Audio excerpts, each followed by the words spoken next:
Welcome to your financial boot camp. It's January and I wanted to think about what is the one item that's probably impacting you the most financially that you don't know. And it's probably your takeout food habit or your daily Starbucks addiction. I know that I have one, and Steve and I, my father and I, go there pretty regularly, and it got me thinking, how much am I actually spending long-term on Starbucks? So I built a spreadsheet which we're going to go through, and the answers were pretty interesting. Now, one thing I want to point out though is that when you watch those financial videos and they talk about cutting out, your coffee habit or whatever it is, and cutting, well, pretty soon you're not enjoying life at all. Not to say that you need to spend money to enjoy life, but life needs to be lived within balance. Now, Marcus Aurelius, who I'm a huge fan of, lived over 1,000 years ago, and one thing that he commonly says or said in his teachings is that the past is gone and we don't know what the future will be, and all you really have is this moment right here, right now, as you're sitting here watching me talk. So it's important to live for today, but also important to live for the future and plan for the future. So let's go through the numbers.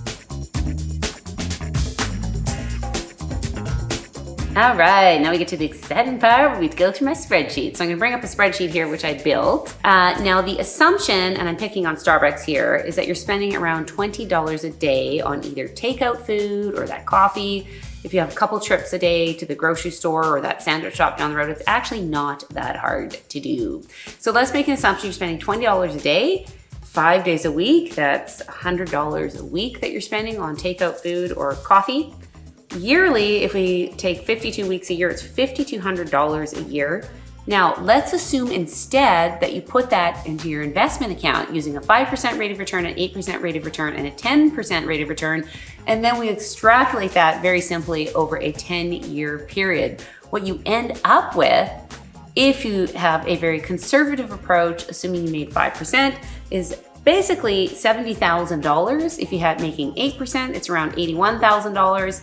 And you made 10%, it's around $91,000. So the math is clear. You're not going to get extremely rich cutting out that habit, but you're definitely spending quite a bit of money on it. So the lesson here is don't cut out everything, but maybe treat yourself once a week or a couple times a month, and try to look for a cheaper way to enjoy that coffee habit. For example, a bag of Starbucks coffee, which is probably the most you're gonna spend on a bag of coffee for most people. It's around $21, and I think it makes on average around 30 cups.